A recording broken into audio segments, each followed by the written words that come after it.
ఓం మహాగణాధిపతయే నమః. ఓం గురుభ్యో నమః. ఓం శ్రీమాత్రే నమః. పరమేశ్వర స్వరూపమైనటువంటి జ్యోతిష, వాస్తు మరియు ఇతర అనేకమైనటువంటి శాస్త్రములను మనకు అందించినటువంటి మహర్షులకి నమస్కారం. హయగ్రీవ హయగ్రీవ హయగ్రీవేతి యో వదేత్ తస్య నిస్సరతే వాణీ జన్మకన్యా ప్రవాహవత్. అరుణాం కరుణాతరంగితాక్షీం ధృతపాశాంకుశపుష్పబాణచాపాం అనిమాదిభిరావృతాం మయూకైః అహమిత్యేవ విభావయే భవానీం. శ్రీమాత్రే నమః. ప్రేక్షకులకి ఆ లలితాంబిక అమ్మవారి యొక్క అనుగ్రహం పరిపూర్ణంగా కలగాలని మనస్ఫూర్తిగా కోరుకుంటూ, మనం ఈ క్రోధినామ సంవత్సరంలో 12 రాసుల వారికి, వీలైతే 12 లగ్నాల నుంచి చూసుకోండి, లగ్నం తెలియని వారు రాసి చూసుకోవచ్చు, ఆదాయ వ్యయాలు ఎలా ఉన్నాయి, అదేవిధంగా రాజ్యపూజ్యము అవమానం ఎలా ఉంది, ఒకవేళ ఆదాయం తక్కువగా ఉంటే దాన్ని పెంచుకోవడం ఎలాగా, దానికి గ్రహస్థితి ఎంతవరకు మీకు సహకరిస్తుంది, మీరు చేసుకోవాల్సిన మంత్రం కానీ, గోసేవ కానీ, లేనట్లయితే దానం కానీ ఏమి చేసుకుంటే మీకు అభివృద్ధి ఉంటుంది అనేటువంటి విషయాలు మనం చెప్పుకుందాం. అయితే ఇక్కడ ఏంటంటే ఎప్పుడు కూడా ఈ సంవత్సర ఫలితాలు చెప్పేటప్పుడు ఆదాయ వ్యయాలతో పాటు గోచారంలో ఉండే మేజర్ ప్లానెట్స్ అంటారు. అంటే slow moving planets, fast moving planets ఉంటాయి. అంటే త్వరగా నెలకి 25 రోజులకి 45 రోజులకి జరిగిపోయే ప్లానెట్స్ కొన్ని ఉంటాయి. అంటే రవి, కుజుడు, శుక్రుడు, బుధుడు వీళ్ళు. ఇక చంద్రుడు అయితే 2.5 రోజులకి మారిపోతూ ఉంటాడు ఒక్కో రాశి. కానీ మేజర్గా మనల్ని రూల్ చేసేటువంటిది జీవకారకుడైనటువంటి గురువు, కర్మకారకుడైనటువంటి శనిశ్చరుడు, అదేవిధంగా కాలానికి కారకుడైన రాహువు, మోక్షానికి కారకుడైన కేతువుని ప్రధానంగా మనం తీసుకుంటాం. ఈ మోక్షానికి కారకుడైన కేతువు ప్రస్తుతం ఈ సంవత్సరం అంతా కూడా మనకి కన్యారాశిలో ఉంటాడు. కాలానికి కారకుడైనటువంటి రాహు మీనరాశిలోని, మరియు జీవకారకుడైన గురువు మాత్రం మే 2వ తేదీ వరకు మేషంలో ఉంటూ దాని తర్వాత వృషభంలోకి మారుతున్నాడు. ఇక శని భగవానుడైతే మారట్లేదు, కానీ మనకి జూన్, జూలై మాసాల నుంచి ఒక 4.5 నెలలు మాత్రం కొద్దిగా వక్రిస్తాడు. కుంభంలో ఉన్న శని వక్రిస్తాడు. అదేవిధంగా సెప్టెంబర్, అక్టోబర్, అంటే ఆల్మోస్ట్ సెప్టెంబర్ ఎండింగ్, అక్టోబర్ ఆ టైం నుంచి ఒక 4.5 నెలల పాటు గురువు కూడా వక్రిస్తాడు. సో మనం ఈ గ్రహాల యొక్క స్థితిని మరియు ఈ వక్రగతిని, ఈ మేజర్ ప్లానెట్స్ యొక్క స్థితిని, అదేవిధంగా వీటితో పాటు మనకి ఈ క్రోధినామ సంవత్సరంలో పర్టికులర్గా ఈ సంవత్సరం రాజు కుజుడైనందుకు, మరియు అదేవిధంగా కుజుడు సంచారం మనకి శనిని, రాహుని కలుపుకొని వెళ్తున్నందుకు కూడా ఏం జరుగుతాయనేటువంటి విషయాలు నేను మీకు ఎండింగ్లో చెప్తాను. కాబట్టి మనం ఒక్కొక్కటి తెలుసుకొని ఆ అమ్మవారి యొక్క అనుగ్రహాన్ని పొందుదాం. ముందుగా మేషరాశి. మీకు ఆదాయం ఎలా ఉంది, వ్యయం ఎలా ఉంది, రాజ్యపూజ్యం ఎలా ఉంది, అవమానం ఎలా ఉంది అని చూసుకున్నట్లయితే మనకి పంచాంగాల్లో ఇచ్చేటువంటి చూసుకుంటే 8 ఆదాయం అండి, వ్యయం 14, రాజ్యపూజ్యం 4, అవమానం 3. అయితే ఇక్కడ 4, 3 రాజ్యపూజ్యం అవమానం ఉంటే ఆదాయ వ్యయాలు 8, 14 ఉన్నాయి. అంటే 8 లక్షలు వచ్చింది అనుకోండి, సంవత్సరానికి 14 లక్షలు ఖర్చు చూపిస్తుంది.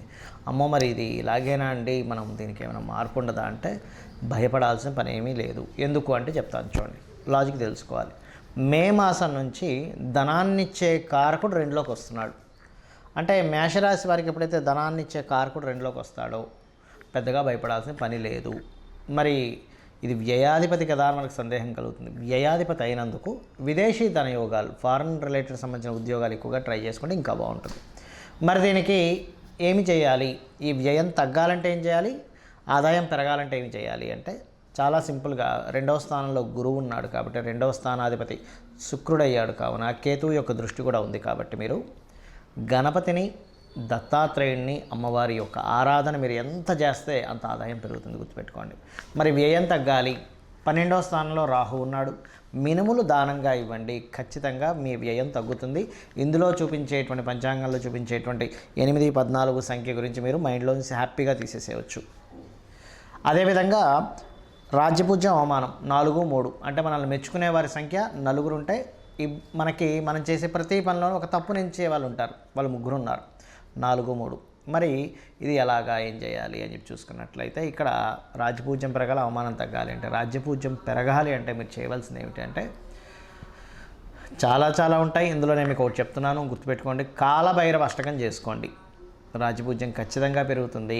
మరియు అదేవిధంగా అవమానం తగ్గాలి అంటే స్కందుడిని ఉపాసించండి, ఓం స్కందాయ నమః, లేదా సూర్యభగవానుని చూస్తూ ఓం మిత్రాయ నమః అనే నామస్మరణ అద్భుతంగా పనిచేస్తుంది. ఇక మిగతా అంశాలు చూసుకుంటే ఈ సంవత్సరం మీకు ఈ కుజుడు సంవత్సరం మొదట్లో మనకి కర్కాటకం ఏమంటారు కుంభంలో ప్రారంభమవుతుంది, శనితో కలిసి ప్రయాణం జరుగుతుంది. కాబట్టి మొదటి 2-3 నెలలు కొంచెం ఘర్షణ వాతావరణంగా ఉంటుంది. నో నీడ్ టు వరీ, ఎందుకంటే గురువు రాశిలో ఉన్నాడు కాబట్టి భయపడాల్సిన పని లేదు.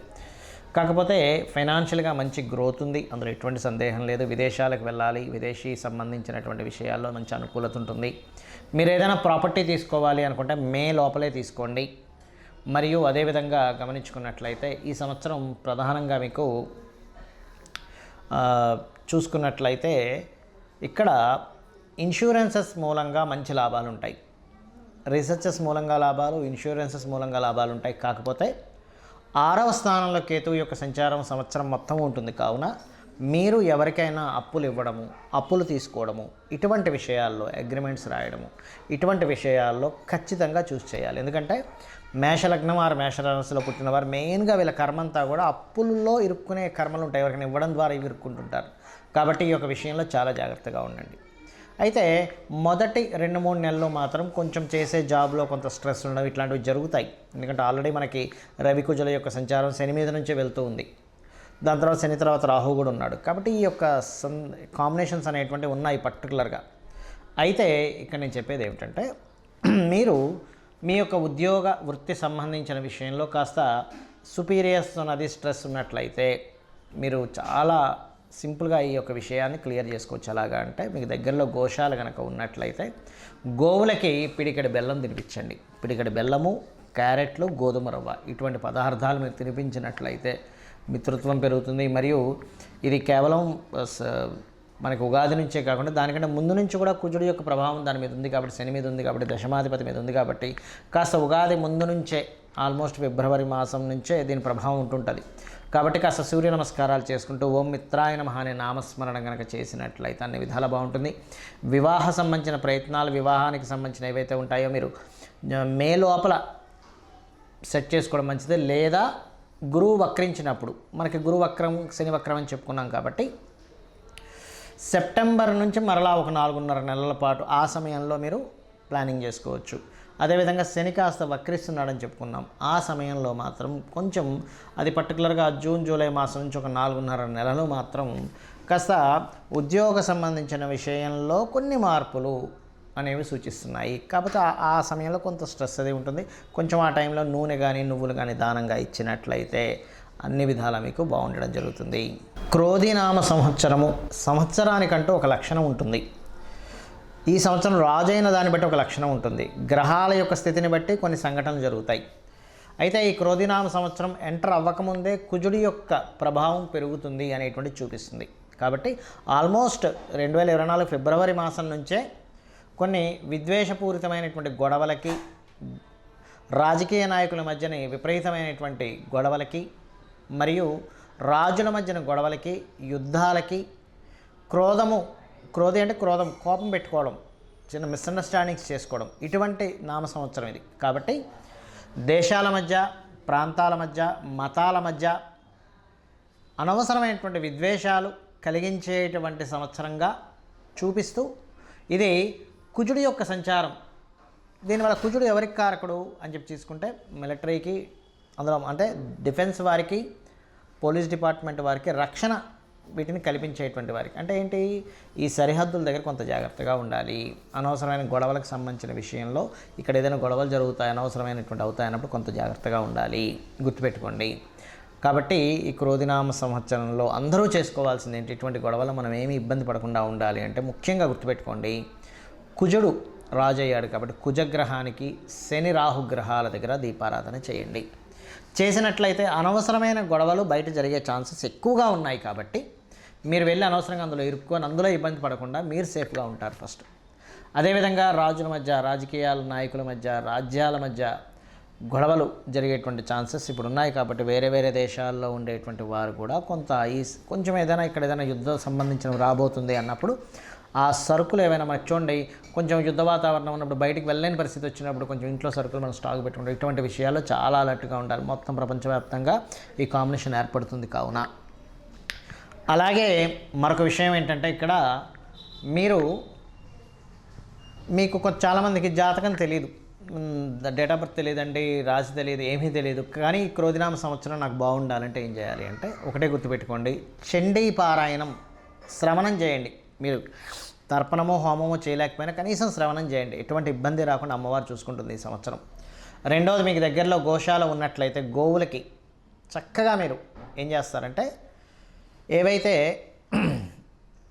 ఈ మన బెల్లము, నువ్వులు తినిపించకూడదండి, బెల్లము, గోంగూర మరియు క్యారెట్స్, బీట్రూట్స్ లాంటివి, అదేవిధంగా గోధుమలు, గోధుమ రవ్వ ఇటువంటివి తినిపించండి. మీ గ్రహస్థితి ఎలాగున్నా సరే క్లియర్ అవుతుంది. దీంతోపాటు కుజ, శని, రాహు, కేతు గ్రహం దగ్గర కూడా దీపారాధన చేయండి. ఎందుకంటే జాతకం తెలియదు, ఏమీ తెలియదు, కానీ 6th హౌస్లో కేతు సంచరిస్తున్నాడు బుధరాశుల్లో.